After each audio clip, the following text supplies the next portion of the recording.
All right, welcome back to the final part of Chapter 8.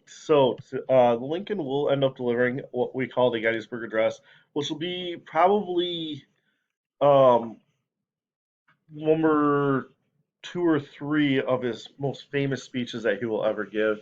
The Battle of Gettysburg will leave more than 500,000 men dead or wounded. And on November 19th, 1863, there will be a ceremony to dedicate a cemetery to the memory of those soldiers. And President Lincoln delivered a speech known as the Gettysburg Address. And I do have a link in the description of this video taking you to a reading of his speech. And it's actually really, really good. So definitely check that out. The speech exemplified Lincoln's leadership at a time of grief and crisis. And Lincoln said that civil war was a test of whether or not democratic government could survive. And he implied that the nation's survival depended on the integrity of the Union, and he also reminded Americans that their nation was founded on the belief that all men are created equal. And yes, he does include both blacks, all blacks in that statement. Since the beginning of the war, Lincoln had searched for a general who could lead the Union to victory. More and more, he thought of Ulysses S. Grant. Now, you got to remember, Grant was very, very successful in the Western campaign. And General Ulysses S. Grant had led Union forces to victory at Shiloh and developed an ingenious plan that led to the capture of Vicksburg. He then continued to win battles in the West after this. And in 1864, Lincoln appointed Grant commander of all Union forces, and Grant would lead the final Union advance against the Confederacy. Grant's plan for ending the war was to destroy the South's ability to fight. And to achieve this, Grant ordered his generals to wage total war. Now, he wanted the Union Army to destroy food, equipment, and anything else that might be useful to the enemy. And at the start of the war, it was seen as an advantage of the Confederacy that the war would be fought on Southern soil, surrounded by Confederate soldiers. But by the end of the war, Grant intended to turn this advantage into a liability, and Confederate civilians would suffer hardship and they would be unable to provide support to the military. Basically, Grant's going to make it so tough for the South to live and get by that the civilians will not supply the Confederate Army with supplies any longer. And so, to start his plan, Grant sent General Philip Sheridan and his cavalry into the rich farmland of Virginia's Shenandoah Valley. His instructions were, quote, leave nothing to invite the enemy to return to, destroy whatever can be consumed, let the valley be left so that crows flying over it will have to carry their ration along with them. In other words, leave nothing for even the birds to pick at. So, what does that mean? In the summer of 1864, Sheridan marched through the valley, destroying farms and livestock. His troops will burn over 2,000 barns filled with grain, and there was nothing left for Lee's troops or for Southern civilians. In other words, and all that grain that usually goes to make bread, wheat, flour, or like wheat flour and stuff like that, gone, destroyed. Livestock killed and burned. Fields torn up, burned, whatever it took to destroy them.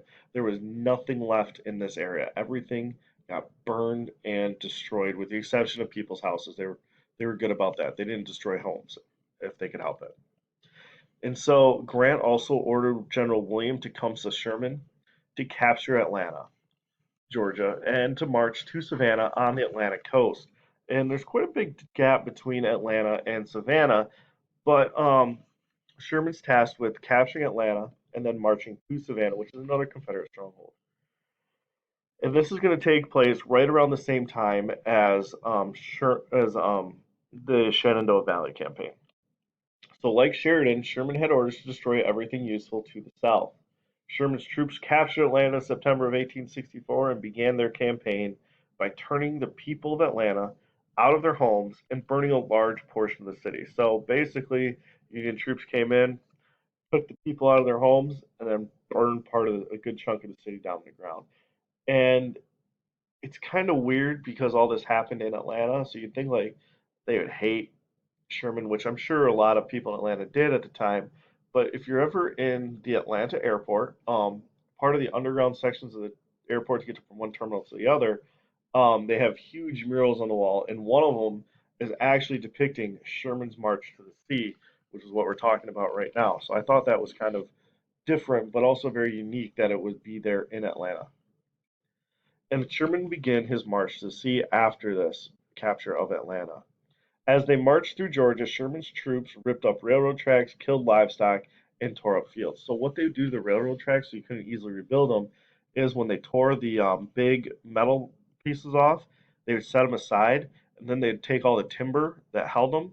They'd take that timber, and you start a big fire with it. Once the fire's going pretty hot, you take the big long railroad lines and you set those over the fire, which gets them really hot. And then they take them and they wrap those metal lines around a tree, and they call that a Sherman necktie.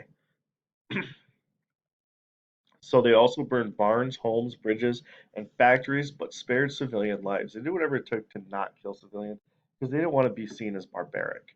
And so basically, it's going to be like a 30-mile wide swath of land, all the way from Atlanta to Savannah, just getting burned and destroyed. Lincoln will now be running for re-election in 1864. At first, his defeat seemed very probable because many Northerners were unhappy with his handling of the war, and the Democrats would nominate General George McClellan to oppose Lincoln. Yes, the same George McClellan that used to run the Union Army.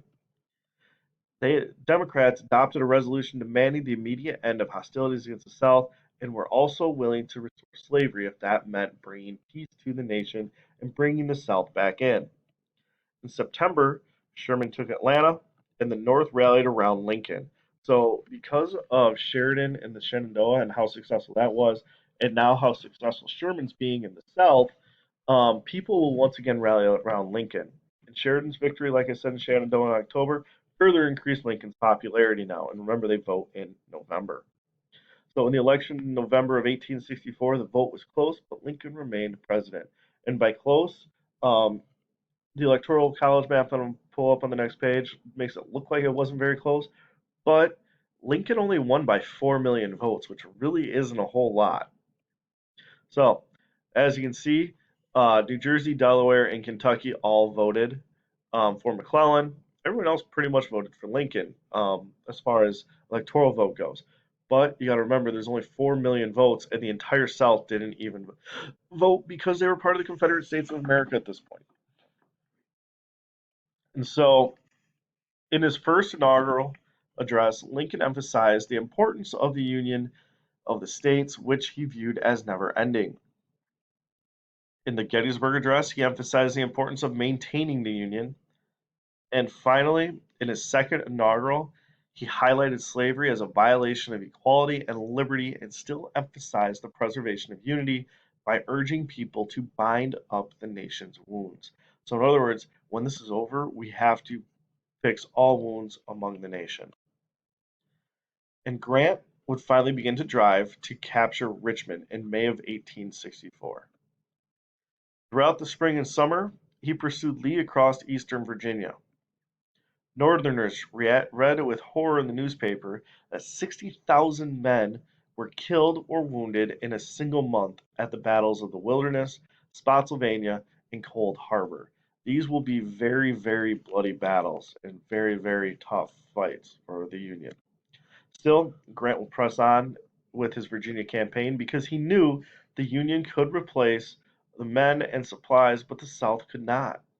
And in June of 1864, Lee dug in at Petersburg near Richmond, Virginia, and Grant began a siege. And remember, this is where Grant basically is going to start building up defenses for his troops to sit behind, and they're now going to try to basically starve out Lee and the Confederates, and they're going to hit him with cannons and small little attacks here and there, but for the most part, it's going to be mainly just cannons shooting back and forth.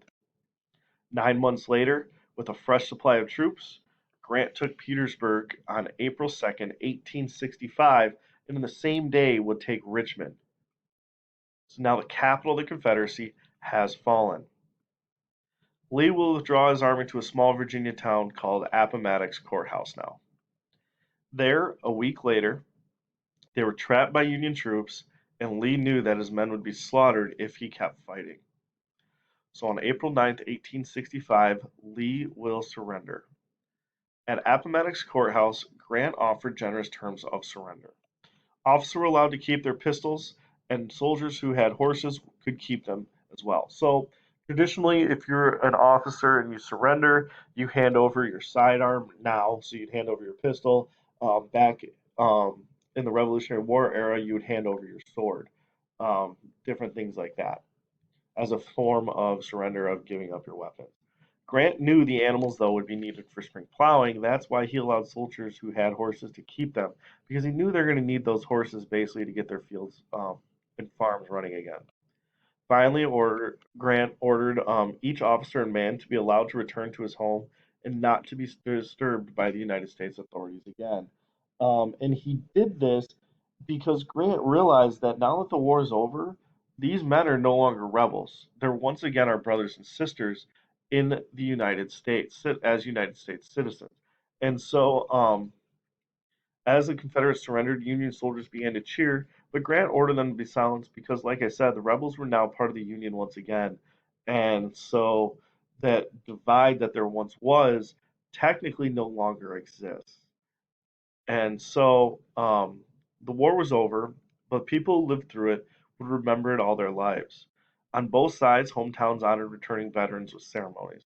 And during the war, President Lincoln had signed into law what would later become the Medal of Honor, which is the highest honor in the American military.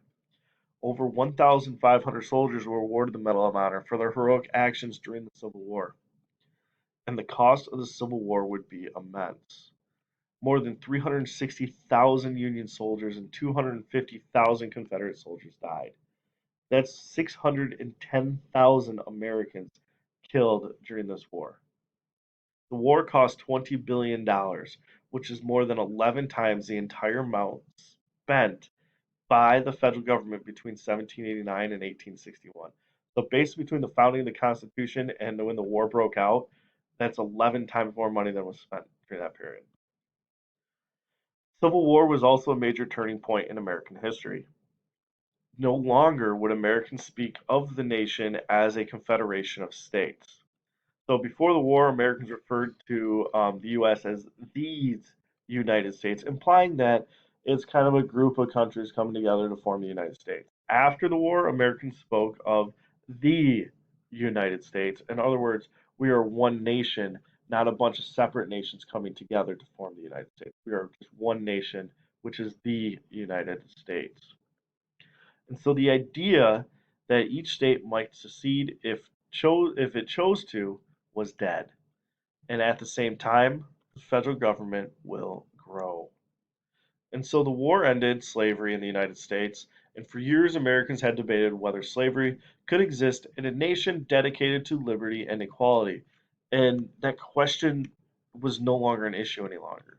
And by the war's end, millions of African Americans had gained their freedom, and millions more Americans, both Northern and Southern, began to think about what it meant to be free and equal.